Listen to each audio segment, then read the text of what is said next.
Welcome to The Whole Pineapple. I'm Ruby Boris. And I'm Ann Judge. The Whole Pineapple is a podcast about wellness focused around fertility. And on these weekly mini episodes, we bring you bite-sized ideas for you to snack on. Like breathing exercises, book reviews.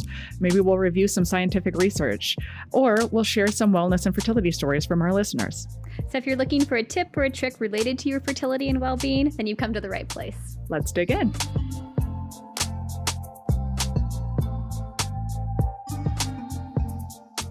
Welcome back to the Whole Pineapple Weekend Snack Edition. I'm Ann Judge. I'm Ruby Boris. And we thought we'd talk about something that we've kind of on and on talked about a lot, but we wanted to just focus an episode on it, which is how does infertility play into fiction?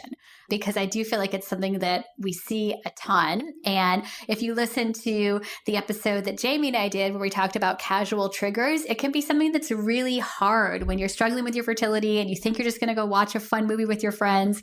And then they just like toss in an infertility side plot that you didn't know was even going to be there for no reason. Yeah. And so we thought, let's do a snack where we kind of share some of our maybe favorite and least favorite examples about how this plays out. And I actually went around my office down here in Tacoma and just asked some of our nurses and our MAs here, you know, when you think of pop culture and like books and movies and TV shows, and when it comes to like those fertility tropes or those plot lines, which ones do you remember? Which ones were good? Which ones were bad? Which ones were like, oh, what was that kind of thing? What was the winner? Yeah. What was like the most common one? The most common, like celebrities. Yeah.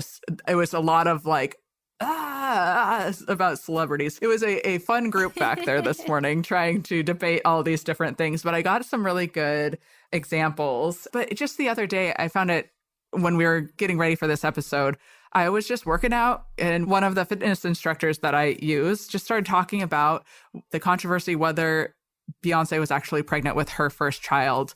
Was it Blue Ivy? Yeah. Something like that. Yeah, Blue Ivy. And it just came out of left field. And I was like, you can't even work out, you know, and without something starting to talk about somebody's pregnancy, you know, and it just made me realize how it's ubiquitous. It's just like everywhere. It comes from everywhere. Well, the article that I found, and you said you found one too, so I'm curious if we found the same one. This is something that part of the reason I even wanted to do this is I remembered reading this article from a while ago, and I went back and found it. It was from December 2021 in Slate by Noreen Malone. It's called The Fertility Plot is the New Marriage Plot. Yeah. And it basically summarizes what I felt like I've seen, especially in books and movies, just like everybody kind of tosses in this subplot about fertility. And it's basically saying this has now supplanted what, if you're in like English literature, the marriage plot is what kind of was often the base of any sort of women's storyline. If you go back to like Jane Austen novels, up to all the rom-coms, it's all about, will a character get married or not? And that was sort of the basis of the drama arc. And now it's become this fertility arc instead. Which is so funny because I'm reading Persuasion with my mom right now. And as I'm reading through, I'm like, you know, this is my first time going through a Jane Austen book. I try to read a classic book every year. And this is my first time with Jane Austen. I'm like, you know, she seems like she would really, you know, if there were to be any kind of fertility stuff in a classic work, I feel like it would be in here. But you're right. There's definitely there's drama for sure. It's incredibly dramatic. But yeah, it's all about, you know, the romantic interests. Mm-hmm. And like in the books, like when it's the marriage plot, it's all about the will or won't she marry? And that's sort of where the joy in your life is going to come from. And then the fertility plot is sort of like, at least the way this is by Noreen Malone. In hers, she talks about the fact that basically now with fertility, instead of imagining that the husband or the wife is going to be the love object, it shifts that role of the idealized person that's going to give you affection, stability, and will make your life whole and perfect. And you're sort of like, you know, fixing the chaos of the world. Instead of it being by getting married, it's that once you have a child, that's going to like the happily ever after. Yeah, has the shifted. happily ever after is about that. And like they've been dabbling in fertility things for a while, like even going back to our childhoods and like Murphy Brown having a child as a single mom, or Ally McBeal seeing the dancing baby. And like you had some of those storylines. But really, since like the early 2000s is when they've really specifically focused on that fertility treatment arc. And you see it in a lot of examples. And that's what we're going to kind of talk about today. Yeah, so this is the article I found, which I didn't even know this was a website. So learned something new today. It's called TVTropes.org. Oh, okay.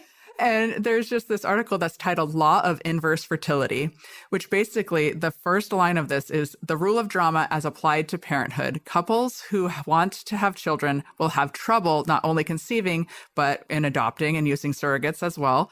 People who don't want to have children, however, will be faced with all these unwanted pregnancies, even if they use birth control. And there's this chart. I'll put a link to it in our show notes, but it's really funny because it compares like these tropes with the movies and then actual real life. So one is cool. Trying to have a baby and running into some sort of fertility issue. And it's like one is getting pregnant when you're on birth control. And so the movie one is just like this huge long bar. And then there's actually the real life bar. Or she's told she's infertile. It's like off the charts. And then what happens in real life is like much smaller than that. So I just thought it was really funny how they put it in like an inverse law of attraction. But I will say, gosh, when you're trying, it does seem like you know people that get pregnant on birth control. Yeah, and they tell you about it. That's totally true. Yeah. Or maybe it just, you know, they tell everybody because they're so surprised and you remember it because it hits so hard. But yeah, at a statistical level, it's not nearly as common as what you see represented in movie and TV shows. Well, it's also like when you go to Target and there's 15 pregnant people there. Yeah. You know, you're like, really? Seriously, I chose this time to go to Target. Yeah. So do you want to talk about some of your favorite or not so favorite tropes? I do. And, you know, since you brought up a website, I also found an interesting website. So I'll have to see if this is the same one that Mirav mentioned, because she mentioned that she links to a website where you can kind of say, hey, is this a safe thing for me to watch or not? But it's like the ismdatabase.com, so infertilitysafemedia.com, and they have their own chart of like books and TV shows and movies and different categories for like what are going to be the things that might be upsetting to you in this moment. So if you've ever wondered, did you know that in Golden Girls season 5 episode 3 they talk about artificial insemination? I'm like, I do remember that because it was one of their daughters who was going to get pregnant with a sperm donor. Yeah. So it even tells you kind of like what episode to avoid. But it's also kind of funny because in their chart they list Team Mom, and it just says like unsafe. It's like pregnancy everywhere. It's like, yeah, yes. I think that's definitely something that you would assume based on the title. But you know, there's stuff out there and it's in so many different areas. And what's cool about this website, and there are probably others, is it's all people can write in. And like that way, you know, if someone else watched this movie or didn't realize when they started binge watching that show that episode 4 would have this fertility arc, at least it's kind of written down there and you can think about if that's something that you're going to feel like doing or not. Yeah, that's actually a really great resource, especially when, you know, you have different levels of, you know, emotional bandwidth sometimes. So sometimes you're like, okay, that's something I can handle right now. But then if it's one of those days, you know, either you just got a negative pregnancy test or something went sideways with your cycle or something, there's some days that you're not going to want to see that. Especially in fiction, you know, like I feel like you're choosing for yourself, you know, what to read. If you start searching for like infertility in books, all you're going to get are like all these guides or people's personal memoirs. And that's a very different thing than if you just want some like escapism and you just want to like read a funny book and you don't realize that it's going to have this little like either subplot or side character. Because I think if the main arc of what it is about fertility, that's usually something you're going to get from a book jacket or a movie preview. But it's the way that they just like sprinkle it in as something that's often either played for humor or something that's really quickly resolved. That's what used to drive me crazy. Like anytime you see the couple and they start talking about how they want to have a baby, you're right. That's the trope. You're like, uh-oh, they're not already pregnant. They're talking about how they want to be. And that means there's going to be like 2 episodes where they get worried that it's not going to happen, and then they're going to get surprised and it'll happen. Yeah. Oh, we weren't even trying this month. Right. Yeah. Exactly. Yeah. So there was one example when I was talking with the nurses today that we brought up 2 different sides of this. It is, and spoilers here, but this show has been long since ended. So if you haven't seen these and you're worried about spoilers, sorry. But Sex and the City. Yeah, I was going to mention that. That's on a lot of the lists that I was looking at too. Yeah. So Charlotte goes through quite a fertility journey. She does IVF. She has a miscarriage, I think. But then on the opposite end, then Miranda just gets pregnant without trying. She wasn't wanting to be pregnant. And she has this what does she say? She calls it her bum ovary, and then Steve has one ball because he had testicular cancer. And she's like, what? In what universe does that make a baby? So it's like, for the time, it was actually pretty progressive when it came to the fertility treatment on Charlotte's side. Yeah, definitely. And it's funny because Sex and the City definitely came up on several of the lists that I was looking at. And I like this one. There's a blog article on chasingcreation.org. It's all about infertility on TV. And she kind of breaks down the good and the bad of some of the favorite shows. And I totally agree with her summary of Sex and the City, where like her main bad is not so much Charlotte's infertility storyline, but what she calls the freaking miracle baby. Because that's how all of these shows resolve that. Charlotte goes through 10 years of infertility, multiple rounds of IVF, adopts, and then they decide now she's going to get pregnant naturally in her early 40s. And as this author says, why? So they're saying like the adopted baby isn't enough. The writers just couldn't resist having a damn miracle baby. And that this also perpetuates that whole, it'll happen if you just relax and stop trying myth. And, you know, it's true. I feel like that was the part that bothered me too, because that's not what happens, you know, for a lot of people. Like, obviously, there are people that do get pregnant after treatment, but it's not the norm. And so when this is what you see in media, I'm not worried about it so much for the person going through treatment, but I hate that this is what outsiders see, because I do feel like people will say, ooh, maybe you'll get pregnant now. And they think it's like a helpful, hopeful thing. And it's not. It's so hurtful because it kind of implies that you've been doing something wrong, that you didn't even need to do that fertility treatment. I'm sure it'll just happen for you naturally. It's just like twisting this knife into the wound of your infertility. All you have to do is adopt because, you know, that's so easy. And then you'll just get pregnant on your own. Oh, and it's like, you're right. It would be nice if the story had been like, now look at their lovely family that they created.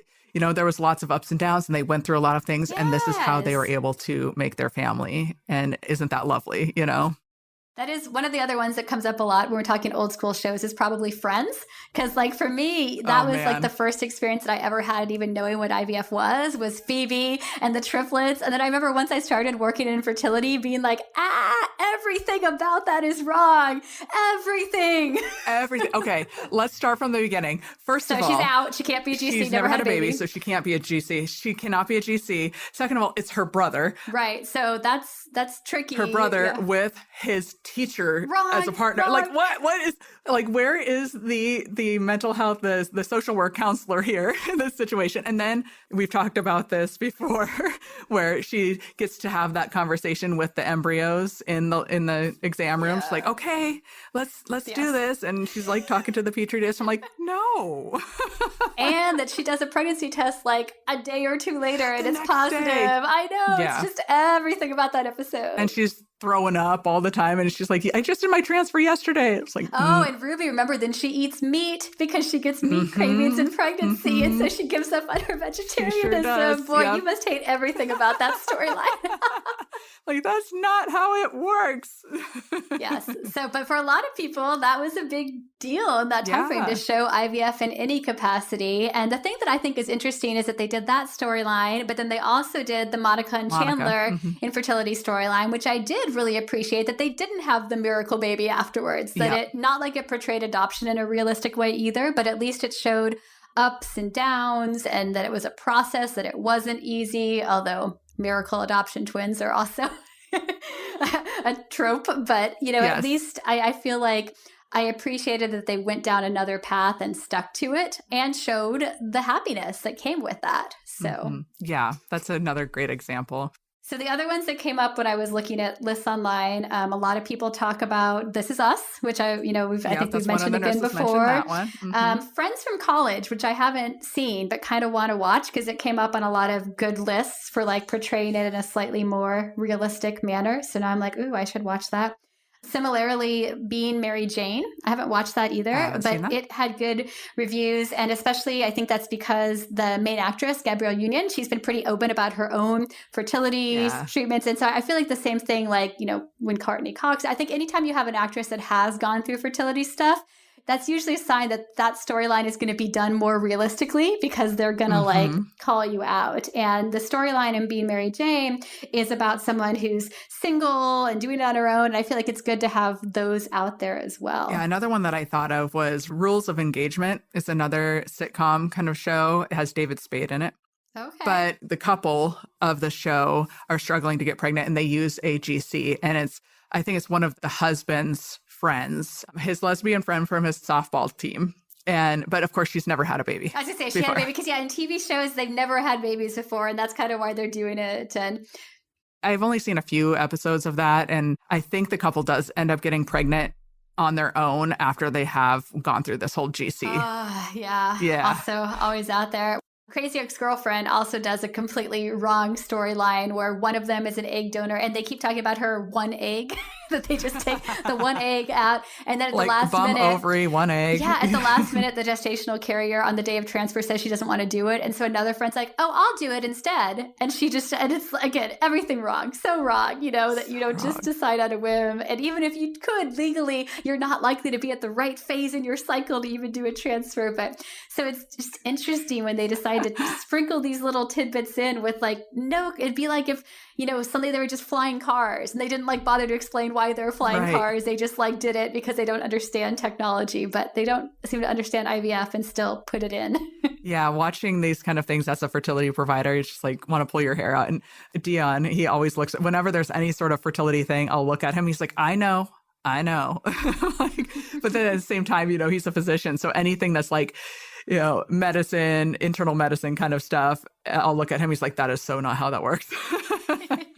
But they have writers. That's interesting. Yeah. So well, my other good one that I like is How I Met Your Mother with the storyline that they do for Colby Smothers. Do you remember that at all? Yes. Basically, it's nice to see a happily child-free character because there's not a lot of that in media. And it's an interesting choice for them to have written into the storyline because the character Robin has been happily child-free the whole time. That's actually part of the drama, is that she doesn't want kids and the other love interest does. And then she has what she thinks is going to be a pregnancy scare and then finds out, no, she actually has severely diminished ovarian reserve and is basically told you probably can't have biological children. And even in that setting where she hadn't thought she wanted them, it's still they actually show grief and shock. And then she ends up being okay. And she goes on and has a good life. And they don't give her the miracle baby. And they don't be see, the doctors were wrong. They didn't know what they were doing. And I feel probably the reason that storyline is done well is because the actress was diagnosed with ovarian cancer at 25 and did actually go on and have children on her own. But I think that having probably had that diagnosis at a young age and being really concerned about her fertility, she was actually diagnosed while they were filming How I Met Your Mother. It was in one of the early seasons. Yeah. And so I have to imagine that experience is partly part of the reason that they then wrote in a storyline, sure. A little bit later for the character. But it's just nice to see something that, shows that, your life doesn't end with what can feel like a life-ending, devastating diagnosis, that there are many ways to build a rich and fulfilling life. And she has that. Yeah, I know. It was unique and it was kind of refreshing for sure. On the nonfiction side, one of our nurse practitioners down here mentioned Hasan Minhaj. Yeah. So Hasan Minhaj from The Daily Show, he has a stand-up on, I believe it's on Netflix, and there's a clip on YouTube that is Finding Out I'm Infertile, basically is the title of it. And I really like how he talked about male infertility. He had a varicocele. Of course, it's funny because it's a comedy show and everything. So it's the opposite side of Mayrav's kind of journey. So you get the male side of it. And it's very refreshing to have somebody talking very openly and honestly about what really does happen. Of course, there was the comedy spin, which we talked about with Mayrav, is sometimes a really good coping mechanism. So I encourage people to look into that one just because it's pretty funny and interesting and refreshing to see. The other part of that clip, though, is they talk about MDs versus DOs, which I could see how DOs could get very offended. But being married to a DO, I think he would laugh hysterically at it. So I'm going to send it to him today. I know, I kind of want to ask you what they say, but I feel like I should wait and watch it myself. So we won't do a spoiler for that. Yeah, I don't want to spoil this one because it just came out, I think it's just in 2022. He's recently been touring for this. So if you want to check that out, it's on YouTube and we'll link it in our show notes. But it was nice to see. And then books. Yeah. So I got a couple examples from some of the nurses today, too. One that they brought up, which I totally forgot. You probably read this in junior high, too. But The Giver, did you read that? I totally forgot that there was like that. A big part of it was people that were birthers, and like there is kind of like The Handmaid's Tale before The Handmaid's Tale. Yeah. That was going to be my question. That's kind of like one of the big things that I'm always intrigued by. I'd love to see if any listeners have their own comments, like how they feel about more dystopian fiction that gets into the fertility storyline, because it's super common. There are so many dystopian novels that's sort of the driver of the fall of humanity, is that there are challenges in fertility in one way or another. And for me, for some reason, like, I don't mind reading that stuff, because sometimes when you're going through fertility treatment, that's kind of what it feels like anyway, that like fertility is driving the world and you're annoyed at the people that are still giving birth. And so sometimes a dystopian novel that feels that way. Well, your life kind of feels dystopian for a little bit. And so like, I don't find that as bothersome as I do like other works of fiction that just kind of are more realistic based and toss in a character doing IVF, who again is often not medically accurate, like everything happens so fast, or every now and then they'll toss in the name of a medication, but you're like, that's the wrong medication at that time in the cycle. Yeah, oral versus injection. Yeah, it takes it all out of it. Yeah, like people will take like their IVF oral meds. Yeah. And so like I kind of think some of the dystopian stuff was interesting, and I found a few different articles that have them, and I kind of like those better than the books that have more of a heavy-handed play on it. And we were talking about this before, like you said, you were reading Little Fires Everywhere, which I personally didn't enjoy. That was like too much fertility drama for me. I get too worried when it's introduced in a realistic-ish novel, because I feel like you're going to get into that trope in some way or another. Like, and then you're kind of out of the book itself as being escapism, because you're just waiting for how they decide to give this person the happy ending or to have the heartbreak. And it's like, I don't want to read about a really sad fiction and fertility story when it's already hard enough. You have enough of that in real life. Yeah, exactly. So everyone's different. I mean, maybe some people like putting themselves into someone else's shoes, but I'm all about a little bit more of just like escapism.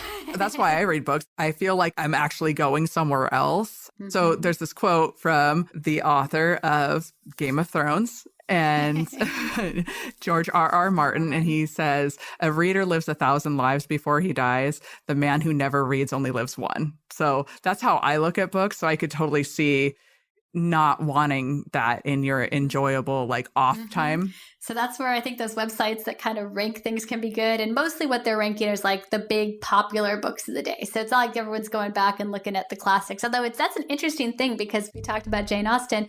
When you go back and look at classic literature, you realize there are still often oblique storylines. Often there are characters where they are having miscarriages or things are happening even that long ago, because infertility is something that's always been here. But it'll at least let you know if that like, Oprah's book club, or now I guess Reese Witherspoon book club novel is one that you feel would be good for you, or maybe not take you to a place you want to go.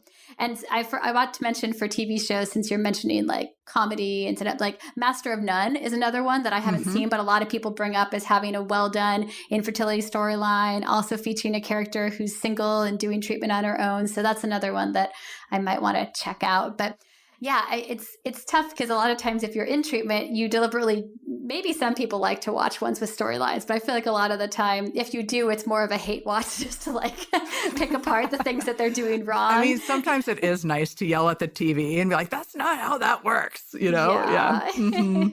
Yeah.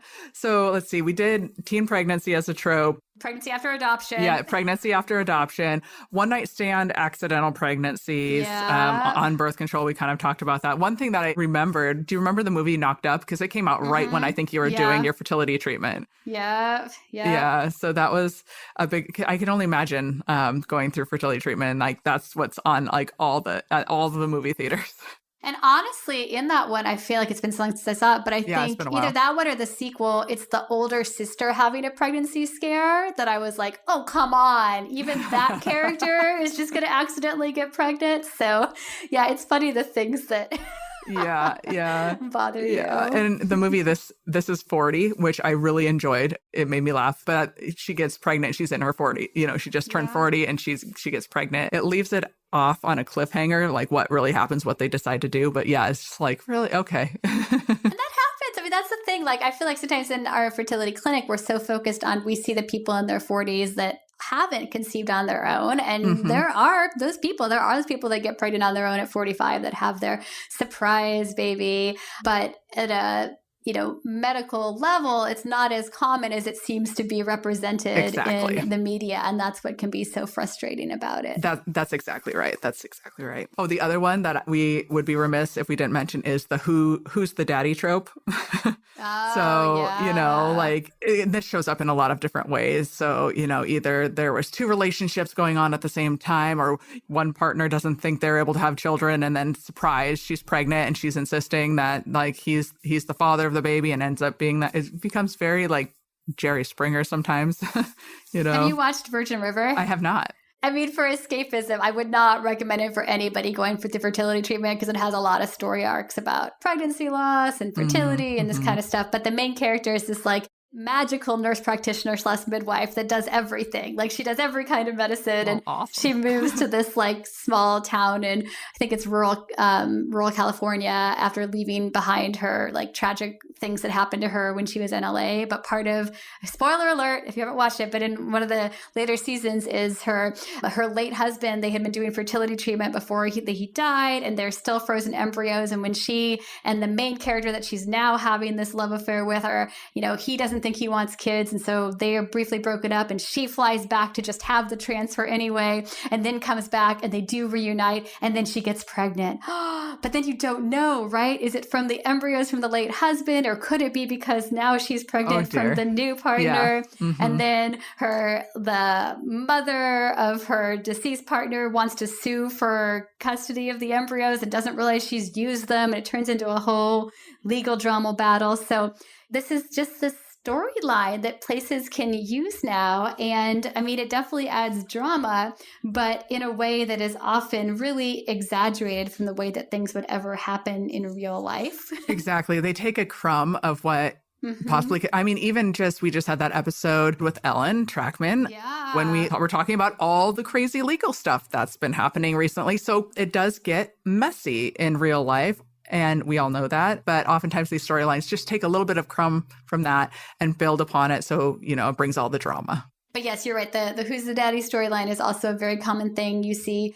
in movies or things where someone gets pregnant just before they then meet the perfect man. And so that's why this fertility plot is now becoming like the driving story arc. And then the romantic drama becomes more about, will this new partner be okay with the fact that she is pregnant after using donor sperm, or there was a mix up with the sperm. But so you see that in more like, even in Parks and Rec, that's kind of why the Anne character comes back to like ask this ex to be the sperm donor, and it's all about the baby. But then they fall in love. Same thing in the movie The Switch with Jennifer Aniston. Like, someone uses their sperm instead of her preferred donor, which would be terrible. But in the movie, it's like, oh, and then we fell in love. Like, you have these really bad, legally, ethically storylines that all are wrapped up into a happy bow so that you can have the fertility plot lead to the marriage plot instead of just completely supplanting it. I actually really liked how they did it in Parks and Rec for Anne's character, because it was very much a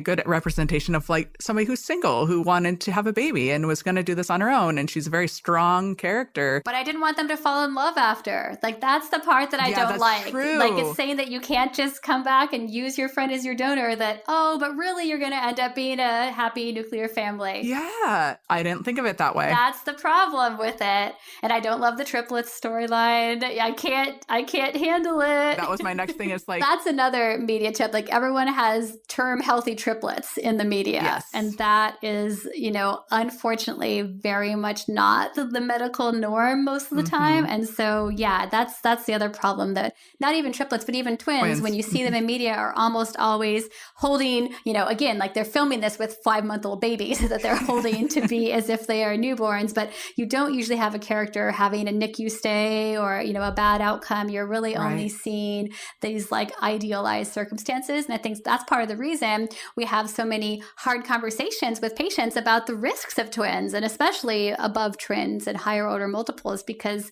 You know, a lot of people, the only perception that they get is those good outcome cases, and it's hard to explain the risks that go along with it. When you see it all over, especially with like celebrities and stuff, it's hard to really know what the true risks are because it seems like it happens all the time. And that's the thing with celebrities. Like we've talked about this before. It's one of those things that I'm torn because, you know, it's their story and they should be able to choose what they do with their story. If they're not telling us how this baby was created, they don't have to, you know, but it is also difficult when it is somebody who is often past the time that most of the time you would have eggs that would be viable. And then they're getting pregnant at 45, 50, you know, with twins. And it's like the surprise kind of thing. And it doesn't really talk about, well, maybe those eggs were frozen or maybe they used donor egg, which are perfectly fine ways of building your family. But it does have that little added, you know, it's not our business to know how they built their family, but yes, even if they're celebrities telling their story, it might still be a fiction. The impression that you're getting, which is fine. Like they don't owe anyone the story of their child's life, and like that's the privacy for their child too. But it's rose tinted, hard. Yeah, exactly. For sure. Clearly, we like to talk about this, and we have lots of thoughts on pop culture. And well, you can tell we get really excited talking about shows from the 2000s. We're not as up on like the most recent ones. Yeah, so. Here I am on the 90s and 2000s. That's like I am stuck in that phase.